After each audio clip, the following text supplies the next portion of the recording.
राधे राधे दोस्तों, हमारे चैनल में आप सभी का स्वागत है।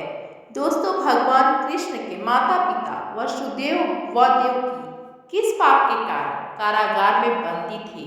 चलिए आज हम कथा के माध्यम से जानते हैं। दोस्तों, एक कथा के अनुसार एक बार राजा परीक्षित के पुत्र जन्मेजय ने सत्यवती पुत्र महर्षि व्यास जी से प्रश्न पूछे। वसुदेव तथा देवकी ने ऐसे कौन से कर्म पूर्व जन्म में किए थे जिससे उनके यहाँ परमात्मा भगवान श्री कृष्ण का जन्म हुआ? धर्मपरायण वसुदेव, जिनके पुत्र के रूप में साक्षात भगवान विष्णु अवतरित हुए, वे कंस के कारागार में क्यों बंद हुए? उन्होंने अपनी पत्नी देवकी के साथ ऐसा क्या अपराध किया था जिससे कंस के द्वारा देवकी के 6 पुत्रों का वध कर दिया गया? जगत की सृष्टि करने में समर्थ भगवान श्री कृष्ण ने माता देवकी के गर्भ में रहते हुए ही अपने माता पिता को बंधन से मुक्त क्यों नहीं कर दिया था, जिसे कंस ने पत्थर पर पटक दिया और वह हाथ से छूटकर आकाश में चली गई और पुनः अष्टभुजा के रूप में प्रकट हुई। जन्मेजय ने कहा, हे दयानिधि, हे सर्वज्ञ, मेरा मन इन संदेहों से व्याकुल हो रहा है, इसलिए मेरे इन संदेहों को दूर कर मेरे मन को शांत कीजिए। व्यास जी ने जन्मेजय से कहा, इस विषय में क्या कहा जाए? कर्मों की गति बड़ी गहन होती है। कर्म की गति जानने में देवता भी समर्थ नहीं है। मानव की तो बात ही क्या है, जब से स्त्री गुणात्मक ब्रह्मांड का आविर्भाव हुआ है उसी समय से कर्म के द्वारा सभी की उत्पत्ति होती आ रही है। समस्त जीव कर्म रूपी बीज से उत्पन्न होते हैं। तत्वों के ज्ञाता विद्वानों ने 3 प्रकार के कर्म बताए हैं: संचित, पारगत तथा वर्तमान। कर्मों का एक त्रैविध्य इस शरीर में अवश्य विद्यमान रहता है। काल के पास में बंधे हुए समस्त जीवों को अपने द्वारा किए गए शुभ अथवा अशुभ कर्मों का फल निश्चित रूप से भोगना ही पड़ता है। प्रत्येक जीवन का प्रारब्ध निश्चित रूप से विधि के द्वारा ही निर्मित है। उद्धव कर्मन की गति न्यारी है। सब नदियां जल भरी भरी रहिया, सागर के ही विद खारी। उज्ज्वल पंख दिए बगुला को कोयल, के ही गुणकार। सुंदर नयन मृगा की दीन्हे बन बन फिरत उचारी। मूरख मूरख राजे किन्हे पंडित फिरत भिखारी। सूर्य श्याम मिलने की आशा छिन छिन पीतत भारी। सृष्टि के समय ब्रह्मा आदि सभी देवताओं की उत्पत्ति होती है और कल्प के अंत में क्रमशः उनका नाश भी हो जाता है। जिनके नाश में जो निमित्त बन चुका है उसी के द्वारा उसकी मृत्यु होती है। विधाता ने जो रच दिया है वह अवश्य होता है, इसके विपरीत कुछ नहीं होता। जन्म, मृत्यु, बुढ़ापा, रोग, दुख अथवा सुख जो सुनिश्चित है वह उसी रूप में अवश्य प्राप्त होता है। इसके विपरीत दूसरा सिद्धांत है ही नहीं। राग, द्वेष आदि भाव स्वर्ग में भी होते हैं और इस प्रकार ये भाव देवताओं, मनुष्यों तथा पशु पक्षियों में भी विद्यमान रहते हैं।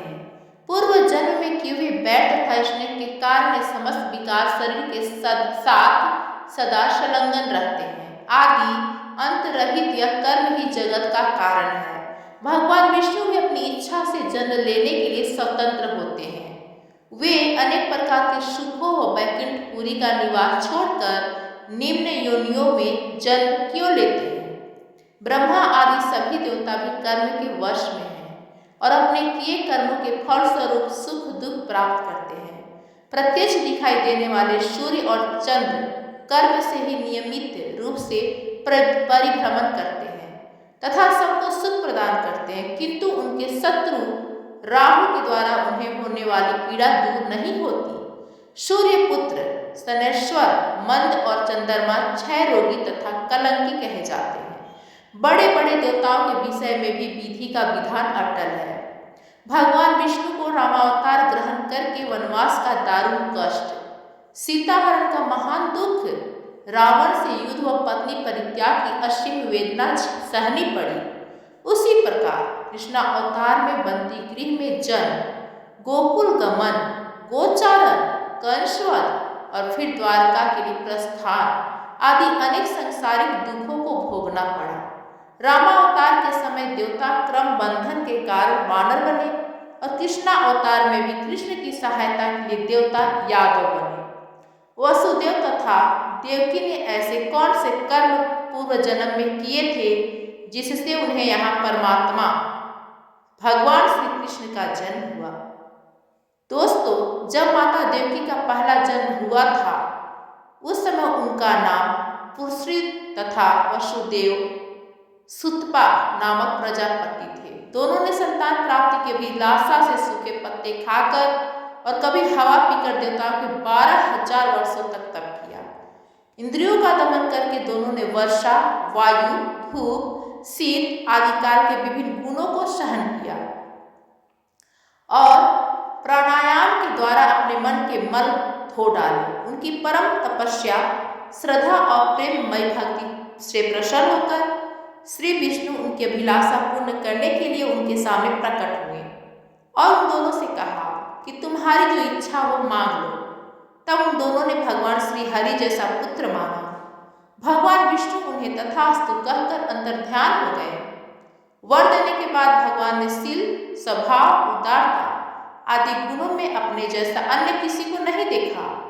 ऐसी स्थिति में भगवान ने विचार किया कि मैंने उनको वर तो दे दिया कि मेरे सदृश पुत्र होगा, परंतु इसको मैं पूरा नहीं कर सकता क्योंकि संसार में वैसा अन्य कोई है ही नहीं।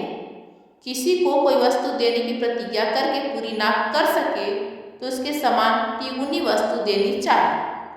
ऐसा विचार कर भगवान ने स्वयं उन दोनों के पुत्र के रूप में 3 बार अवतार लेने का निर्णय किया। इसलिए भगवान जब प्रथम बार उन दोनों के पुत्र हुए उस समय वे पुरुषी गर्भ के नाम से जाने गए। दूसरे जन्म में माता पुरुषी अदिति हुई और सुतपा कश्यप हुए। उस समय भगवान वामन के रूप में उनके पुत्र हुए। फिर द्वापर में उन दोनों का तीसरा जन्म हुआ। इस जन्म में वही अदिति देवकी हुई और कश्यप वसुदेव जी हुए और अपने वचन को सच करने के लिए भगवान विष्णु ने उनके पुत्र के रूप में श्री कृष्ण अवतार लिया। वसुदेव और देवकी और रोहिणी के पूर्व जन्म की कथा और अवतार ग्रहण करने का रहस्य। कश्यप मुनि और उनकी 2 पत्नियां अदिति और दीति ने ही जल जंतु के स्वामी वरुण देव के श्रापवश पृथ्वी पर वसुदेव, देवकी और रोहिणी के रूप में अवतार ग्रहण किया था। एक बार महर्षि कश्यप यज्ञ कार्य के लिए वरुण देव की गौ ले आए। यज्ञ कार्य की समाप्ति के बाद वरुण देव के बहुत याचना करने पर भी उन्होंने वह गौ वापिस नहीं दी। तब उस दास मन से वरुण देव ब्रह्मा जी के पास गए और उनको अपना दुख सुनाते हुए कहा, हे महाभाग, वह अभिमानी कश्यप मेरी गाय नहीं लौटा रहे हैं, अतः मैंने उन्हें श्राप दिया कि मनुष्य जन्म लेकर तुम गो पालक हो जाओ और तुम्हारी दोनों पत्नियां भी मानव योनि में उत्पन्न होकर अत्यधिक दुखी रहे। मेरी गाय के बछड़े माता से अलग होकर बहुत दुखी हैं और रो रहे हैं।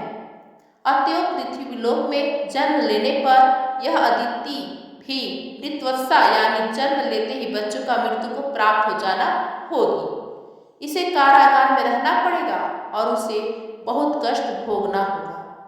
वरुण देव की बात सुनकर प्रजापति ब्रह्मा ने कश्यप मुनि को बुलाया और पूछा, आपने लोकपाल वरुण की गाय का हरण क्यों किया और फिर अपनी गाय को लौटाया भी नहीं? आप ऐसा अन्याय क्यों कर रहे हैं? न्याय को जानते हुए भी आपने दूसरे के धन का हरण किया है। लोभ की ऐसी महिमा है कि वह महान से महान लोगों को भी नहीं छोड़ता है। संसार में लोभ से बढ़कर अपवित्र अन्य कोई चीज नहीं है। यह सबसे बलवान शत्रु है। महर्षि कश्यप भी इस नीच लोभवश दुराचार में लिप्त हो गए। अतः मर्यादा की रक्षा के लिए ब्रह्मा जी ने अपने प्रिय पौत्र कश्यप मुनि को श्राप दे दिया कि तुम अपने अंश से पृथ्वी पर यदुवंश में जन्म लेकर वहां अपनी दोनों पत्नियों के साथ गोपालन का कार्य करोगे। इस प्रकार अंशावतार लेने तथा पृथ्वी का बोझ उतारने के लिए वरुण देव तथा ब्रह्मा जी ने कश्यप मुनि को श्राप दे दिया था। कश्यप मुनि ने अगले जन्म में वसुदेव जी और उनकी दोनों पत्नियों ने देवकी और रोहिणी के रूप में जन्म लिया। पूर्व जन्म में देवकी द्वारा किए गए कर्म ही देवकी के दुखों का कारण। दक्ष प्रजापति की दीति और अदिति नाम की 2 सुंदर कन्याओं का विवाह कश्यप मुनि के साथ हुआ था। अदिति के अत्यंत तेजस्वी पुत्र इंद्र हुए। भगवान विष्णु ने इंद्र का पक्ष लेकर दीति के दोनों पुत्रों हिरण्यकशिपु और हिरण्याक्ष को मार डाला। तब दीति ने सोचा, मैं कोई ऐसा उपाय करूंगी जिससे मुझे ऐसा पुत्र प्राप्त हो जो इंद्र को मार डाले। भगवान की कैसी माया है! लोग अपने को और अपने आत्मीय को बचाना चाहते हैं, लेकिन दूसरे से द्रोह करते हैं। यह द्रोह नरक में ले जाने का रास्ता है। तब इंद्र जैसे ओजस्वी पुत्र के लिए दीति के मन में इच्छा जागृत हुई, अतः वह अपने पति कश्यप जी को प्रसन्न करने के लिए उनकी सेवा करने लगी। दीति ने अपने मन का संयम कर प्रेम, विवेक, मधुर भाषण, मुस्कान व चितवन से कश्यप जी के मन को जीत लिया। वे दीति की सेवाओं से मुक्त होकर चढ़ गए। उन्होंने दीति से कहा, अब तुम जो चाहो हम करने को तैयार हैं। दीति ने देखा कि ये वचनबद्ध हो गए हैं, तो उन्होंने कश्यप जी से प्रार्थना की कि मुझे बलशाली और परम शक्ति संपन्न पुत्र देने की कृपा करें, जो इंद्र को मार दे। यह सुनकर कश्यप जी को बहुत दुख हुआ, क्योंकि इंद्र अदिति के गर्भ से कश्यप जी के बेटे हैं। उन्होंने सोचा कि माया ने मुझे पकड़ लिया है। संसार में लोग स्वार्थ के लिए पति, पुत्र आदि का भी नाश कर देते हैं। अब क्या हो? मैंने जो वचन दिया है, न तो वह व्यर्थ होना चाहिए और न इंद्र का अनिष्ट होना चाहिए। इस प्रकार सोच विचार करके कश्यप मुनि ने दीति को 1 वर्ष का पूर्ण संवत व्रत धारण करने के लिए कहा। कश्यप जी ने कहा कि यदि तुम 1 वर्ष तक व्रत का पालन करोगी तो तुम्हारे जो बेटा होगा वह इंद्र को मारने वाला होगा, लेकिन यदि व्रत में कोई त्रुटि हो जाएगी तो वह इंद्र का मित्र हो जाएगा। कश्यप मुनि ने व्रत के लिए दीति को इन नियमों का पालन करने के लिए कहा। इस व्रत में किसी भी प्राणी को मन, वचन या कर्म के द्वारा सताए नहीं, किसी को श्राप या गाली न दे, झूठ न बोले, शरीर के नख और बाल न काटे, किसी भी अशुभ वस्तु का स्पर्श न करे, क्रोध न करे, बिना धुला वस्त्र न पहने और किसी की पहनी हुई माला न पहने, जूठा न खाए, मांस युक्त अन्न का भोजन न करे, शूद्र का और रजस्वला स्त्री का अन्न भी न खाए, जूठे मुंह संध्या के समय बाल खोले हुए घर से बाहर न जाए, सुबह शाम सोना नहीं चाहिए। इस प्रकार इन निश्चित कर्मों का त्याग कर सदैव पवित्र और सौभाग्य के चिन्हों से सुसज्जित रहे। प्रातः गाय, ब्राह्मण, लक्ष्मी जी और भगवान नारायण की पूजा करके ही कलेवा करें। सुहागन स्त्रियां व पति की सेवा में संलग्न रहे और यही भावना करती रहे कि पति का तेज मेरी कोख में है। अपने पति की बात मानकर दीति उनके ओज से सुंदर गर्भ धारण कर पूर्ण संवत व्रत का पालन करने लगी। वह भूमि पर सोती थी और पवित्रता का सदा ध्यान रखती थी। इस प्रकार जब उनका तेजस्वी गर्भकाल पूर्ण होने को आया तो दीति के अत्यंत दीप्तिमान अंगों को देखकर अदिति को बड़ा दुख हुआ। उन्होंने अपने मन में सोचा कि यदि दीति के गर्भ से इंद्र के समान महाबली पुत्र उत्पन्न होगा तो निश्चय ही मेरा पुत्र निस्तेज हो जाएगा। इस प्रकार चिंताग्रस्त अदिति ने अपने पुत्र इंद्र से कहा, इस समय दीति के गर्भ में तुम्हारा शत्रु पल रहा है, अतः ऐसा कोई प्रयत्न करो कि गर्भस्थ शिशु नष्ट हो जाए। दीति का वह गर्भ मेरे हृदय में लोहे की कील के समान चुभ रहा है, अतः जिस किसी भी उपाय से तुम उसे नष्ट कर दो। जब शत्रु बढ़ जाता है तब राज्य क्षमा रोग की भांति वह नष्ट नहीं हो पाता। इसलिए बुद्धिमान मनुष्य का कर्तव्य है कि वह ऐसे शत्रु को अंकुरित होते ही नष्ट कर डाले। चतुर राजनीतिज्ञ वही है जिसे शत्रु के घर की एक एक बात का पता हो। इंद्र कोई साधारण राजनीतिज्ञ नहीं है। अपनी माता की बात मानकर इंद्र मन ही मन उपाय सोचकर अपनी सौतेली माता के पास गए। पाप बुद्धि इंद्र ने ऊपर से मधुर किंतु भीतर से विष भरी वाणी में विनम्रता पूर्वक दीति से कहा, हे माता, व्रत के कारण आप अत्यंत दुर्बल हो गई हैं, अतः मैं आपकी सेवा करने के लिए आया हूँ। जिस प्रकार बहेलिया हिरण को मारने के लिए हिरण जैसी सूरत बनाकर उसके पास जाता है, वैसे ही देवराज इंद्र भी कपट वेश धारण करके व्रतपरायणा दीति के व्रत पारण की त्रुटि पकड़ने के लिए उनकी सेवा करने लगे। एक दिन व्रत के नियमों का पालन करते करते बहुत दुर्बल हो गई। दीति से इंद्र ने कहा, माता मैं आपके चरण दबाऊंगा, क्योंकि बड़ों की सेवा से मनुष्य अच्छी गति प्राप्त कर लेता है। ऐसा कहकर इंद्र उनके चरणों को पकड़कर दबाने लगे। चरण दबने से दीति को बहुत सुख हुआ और उसे नींद आने लगी। उस दिन वह पैर धोना भूल गई और बाल खोले ही सो गई। दीति को नींद के वशीभूत देखकर इंद्र योग बल से अत्यंत सूक्ष्म रूप से बनाकर हाथ में शस्त्र लेकर बड़ी सावधानी से दीति के उदर में प्रवेश कर गए और ब्रज से उस गर्भस्थ बालक के 7 टुकड़े कर डाले। तब वे 7 टुकड़े सूर्य के समान तेजस्वी 7 कुमारों के रूप में परिणत हो गए। ब्रज के आघात से गर्भस्थ शिशु रोने लगे। तब दानव शत्रु इंद्र ने उससे मारुद्ध मत रो कहा। फिर इंद्र ने उस 7 टुकड़ों के साथ 7 टुकड़े और कर दिए। इस प्रकार 49 कुमारों के रूप में होकर वे जोर जोर से रोने लगे। तब उन 7 ने हाथ जोड़कर इंद्र से कहा, देवराज तुम हमें क्यों मार रहे हो? हम तो तुम्हारे भाई मरुद्रन हैं। इंद्र ने मन ही मन सोचा कि निश्चय ही यह सौतेली माँ दीति के व्रत का परिणाम है कि वज्र से मारे जाने पर भी इनका विनाश नहीं हुआ। ये एक से अनेक हो गए, फिर भी उदर की रक्षा हो रही है। इसमें संदेह नहीं कि ये अवध्य है, इसलिए ये देवता हो जाए। जब ये रो रहे थे उस समय मैंने इन गर्भ के बालकों को मारुद्ध कहकर चुप कराया था, इसलिए ये मरुद्रन नाम से परिचित हो गए। इंद्र ने सौतेली माता के पुत्रों के साथ शत्रुभाव न रहकर उन्हें सोमपाई अर्थात सोमरस का पान करने वाले देवता बना दिया।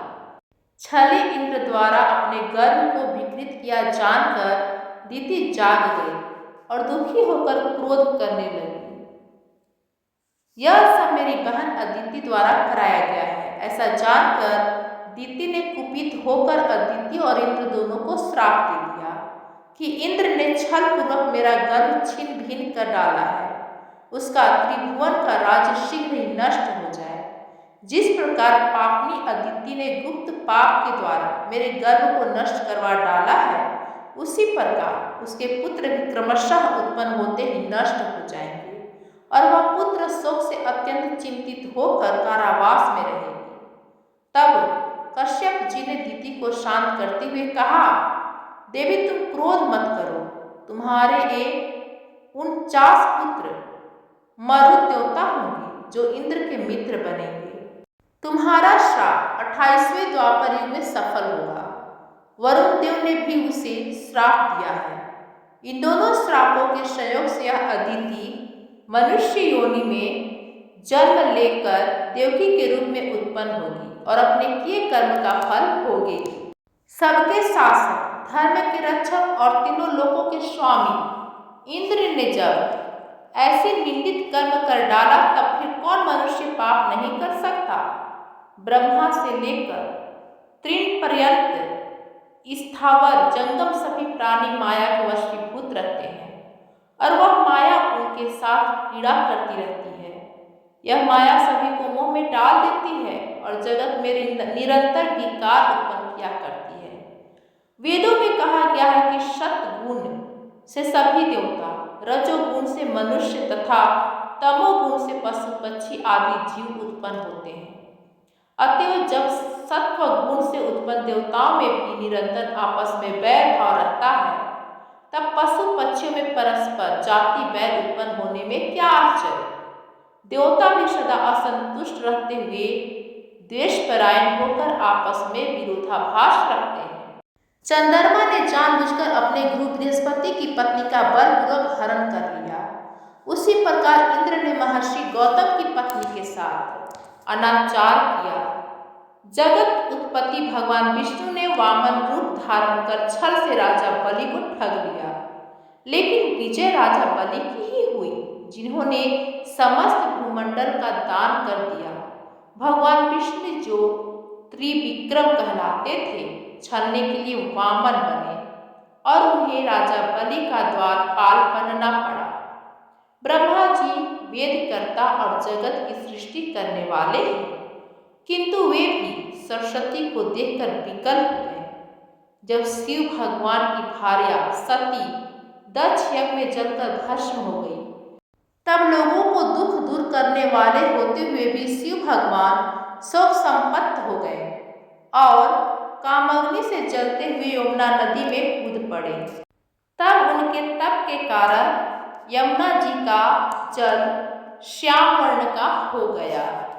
दोस्तों, शिव भगवान मृगु ऋषि को वन में जाकर दिगंबर होकर विहार करने लगे।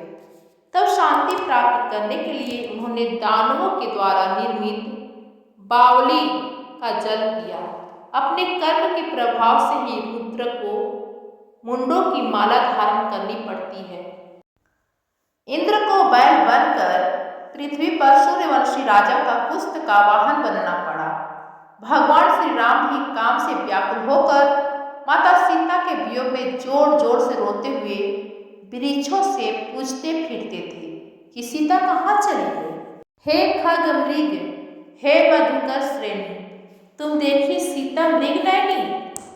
काम क्रोध अमर्ष शोक, बैर प्रेम सुख दुख, भय दीनता सरलता, पाप पुण्य वचन मारण पोषण, चलन ताप लोभ दम्भ मोह कपट और चिंता आदि के भाव से दुख से युक्त रहते हैं। जगत की सृष्टि करने में समर्थ भगवान श्री कृष्ण ने माता देवकी के गर्भ में रहते हुए ही अपने माता पिता को बंधन से मुक्त क्यों नहीं करा दिया। यह संपूर्ण चराचर जगत योग माया के अधीन रहता है। ब्रह्मा से लेकर अस्थावर जंगम सभी प्राणी सत्व रज तम इन गुणों के द्वारा उन्हीं में गूंथा हुआ है। इस प्रकार योग माया की बड़ी महिमा है।